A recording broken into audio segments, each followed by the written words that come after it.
Ang buhay ng tao ay para din yang panahon.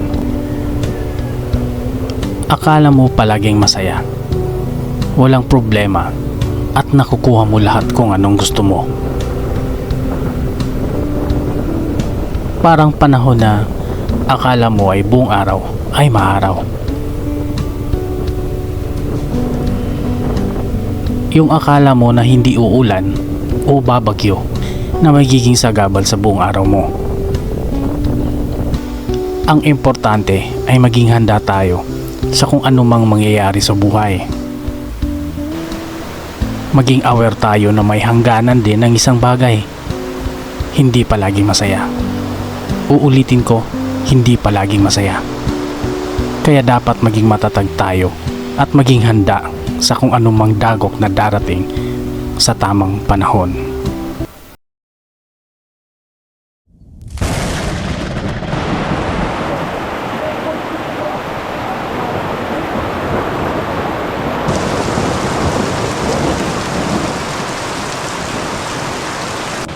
Yan na siya.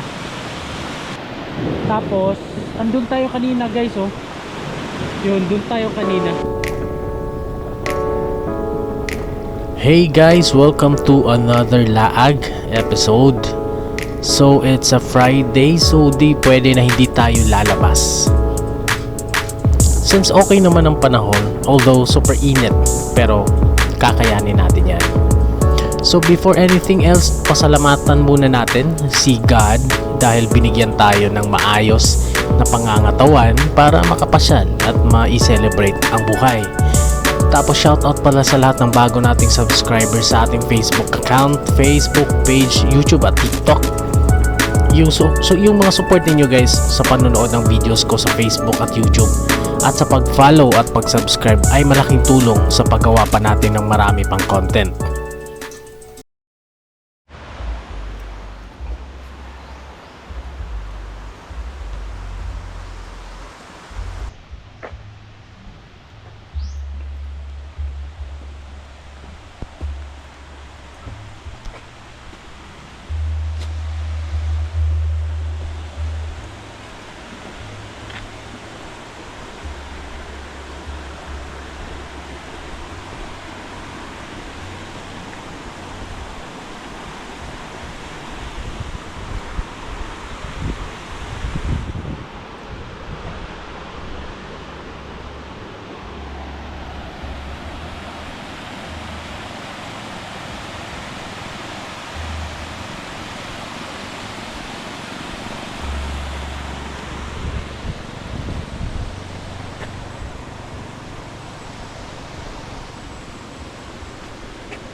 Hi guys.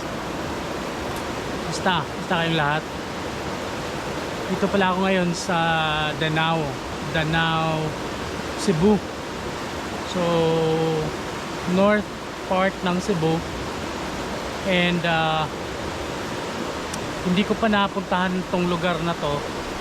And nakita ko lang somewhere na merong lugar, merong ganitong klaseng lugar dito na hindi ganong pinupuntahan ng mga tao. Kaya nag-take opportunity na ako na pumunta dito since wala naman tayong trabaho ngayon, naka-on leave tayo. So yun, at yeah, after siguro mga 1 hour and 30 minutes nakarating na ako dito from Cebu City to Danao. So napakalapit lang talaga. And actually walang tao ngayon dito. And meron naman tao sa taas. Nag-ask naman ako ng permission to stay here for a while. And para makapag-relax muna. And okay naman sila. So napakabait naman ng mga tao dito. Super relaxing yung lugar. Grabe. Yung tunog pa lang ng tubig, nakaka-relax na talaga. Kaya lang medyo makulimlim ngayon dito. Baka mamaya siguro baka uulan na, pero at least naabutan ko na ganito yung status ng weather. Actually pwedeng maligo raw dito, sabi nila. Pero sa ngayon since parang uulan, hindi na lang siguro muna ako maliligo, kasi alam nyo naman pag ganitong klaseng lugar, kapag umuulan, may chances na lalaki yung tubig. So for safety purposes is hindi na lang muna ako maliligo. Pero at least nakita ko yung lugar, na pag relax ako dito, masaya na ako dito.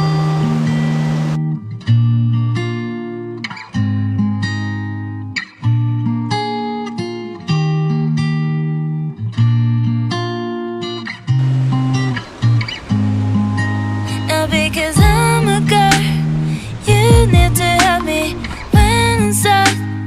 You want to help me, but I have the girl, I have the girl. Baby, I'm enough, yeah. Now because I'm a girl. Meron din palang tulay dito guys, dyan sa taas. Dyan ako kanina. Ayan, may tulay. Ayan, dyan ako kanina. And then lumipat ako dito sa spot na to, kasi mas maganda yung spot dito tambayan. Nakakalungkot nga lang kasi mukhang uulan na. Baka hindi ako pwedeng magtagal dito sa spot ko. Baka kailangan kong pumunta ulit sa taas para safe ako. Pero itry ko antayin na matapos yung ulan, babalik ako dito. Sulit naman, sulit yung pagpunta ko dito.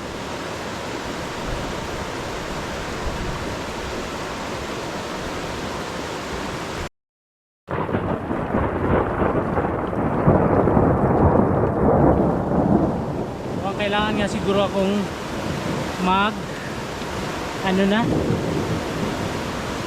prepare ko na lang to, kasi mukhang uulan na talaga guys. Pero try ko mamaya, babalik ako dito. Sayang naman, napaganda na ng spot ko eh. Pero okay lang, at least alam ko na kung saan ako pag napagawi ako dito sa Danao. Alam ko na kung saan ako pupunta.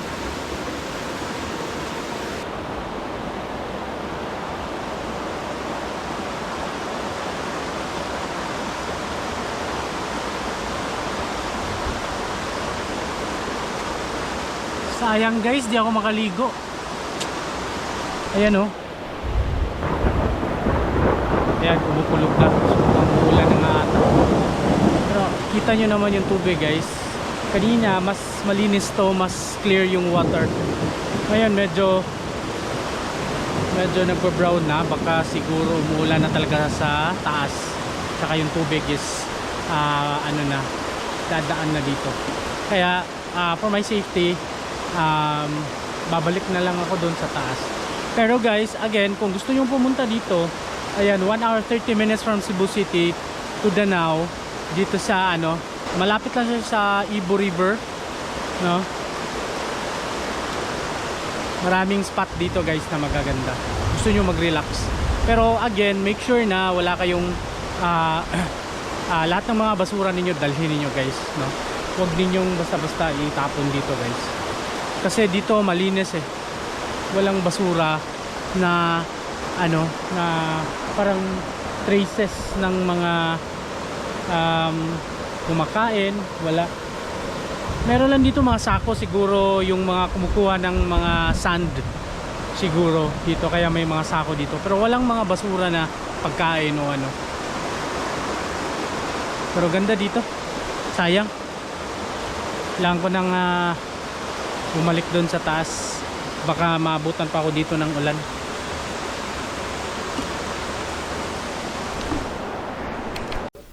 At dito na nga nagsimula ang napakalakas na ulan.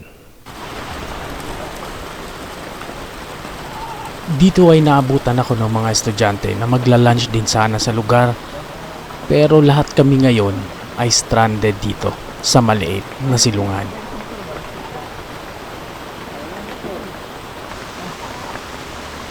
Siyempre hindi ko pinalampas na bigyan din sila ng ating sticker para hindi nila ako malimutan.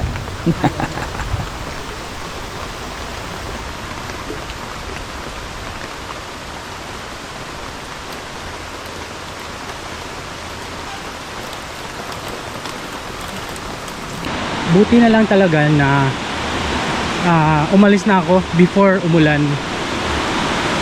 So eto yung sapa na napakaganda kanina, ngayon eto na, yan na siya.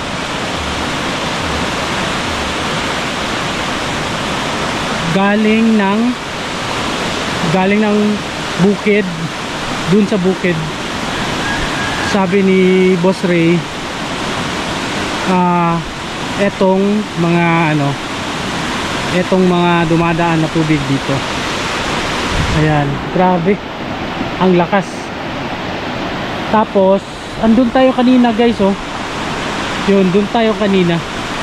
Ayan, binaha na siya, taas na ng tubig. Buti na lang talaga, no? But hindi pa rin mawala sa akin yung experience ko kanina dun, na nakapag-relax ako sa tabi ng napakalinaw na tubig kanina, no? Sayang lang talaga tumuulan. But anyways, again guys, sa mga kagaya ko na mahilig pumupunta sa mga ganitong klaseng lugar, just make sure na always prepared kayo. Alam nyo kung anong posibleng mangyari if ever, lalo na sa mga ulan, kapag ganitong umuulan. At yung mga lugar na for example, baka may ahas, anything na threat sa buhay mo o sa'yo, dapat alam mo yun. So yun, medyo nanghihinayang ako ng konti kasi hindi ako nakapag-spend ng mas malaking time dito. But at least nakapag-gain naman ako ng new friends dito sa lugar na to. Kasi wala ako talagang kakilala dito. Pinatuloy ako ni Boss Ray sa bahay nila dahil sa lakas ng ulan. Tapos yung mga estudyante kanina, shout out sa inyo, at pag-aral kayo ng mabuti. Mag-aral kayo. Yan. So shout out sa inyong lahat, and yun, sana magkita-kita pa tayo ulit dito sa inyong lugar, Boss Ray, tsaka yung mga bata kanina. Ayan. So yun, so wala akong choice. I have to go home, and dahil balik na naman yung ulan, I have to go home, and hopefully makapag pasyal na naman tayo ulit maybe on the weekend or on the next weekend. Hopefully okay na yung weather dito sa Cebu.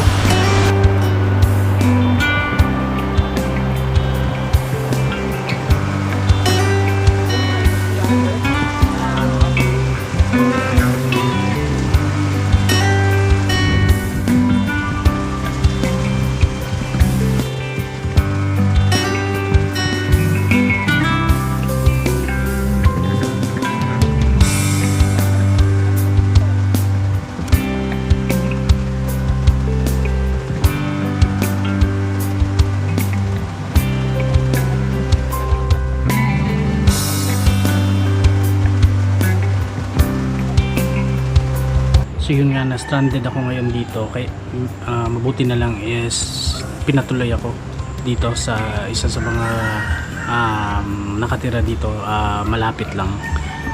So yun, ngayon tumila na yung ulan, pwede na akong umuwi. Yeah, maraming salamat pala kay boss. Eto boss, gusto niyo yung pangalan mo? Ray? Ray, sir. Salamat boss Ray sa patuloy sa akin dito. Yan, so na-stranded. So okay lang. Uwi na ako ngayon. Okay na naman yung panahon. Sige, so yun. Kita-kits tayo. Siguro sa next video na. Kasi di na pwede bumalik doon sa magandang spot natin kanina. Medyo malakas na yung agos ng tubig. Ayan. So again, thank you sa mga nagpatuloy sa akin dito, and hopefully makikita ko kayo ulit. Ayan, thank you guys. Pasensya na kayo kung hindi ako nakapag drone, ma-drone yung lugar kasi yun nga, biglang ulan, ang lakas pa. So hindi talaga pwede. Babawi na lang ako sa inyo guys next time sa next video natin. Maraming salamat sa panood ng video na to sa vlog natin, and hope to see you on my next vlog. Thank you so much. Ingat kayong lahat. Enjoy your life. Yan, bye-bye. Thank you.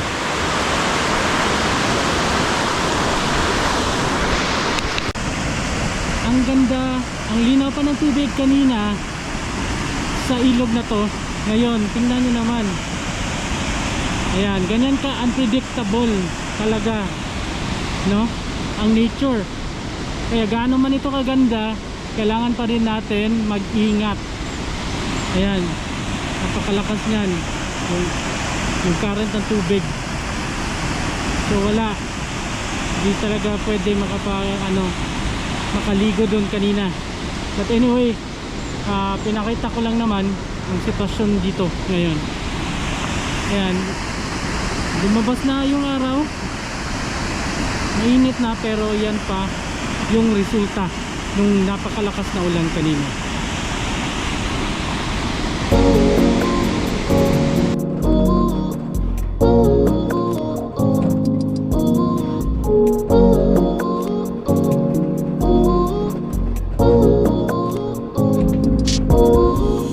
I don't wanna fall in love.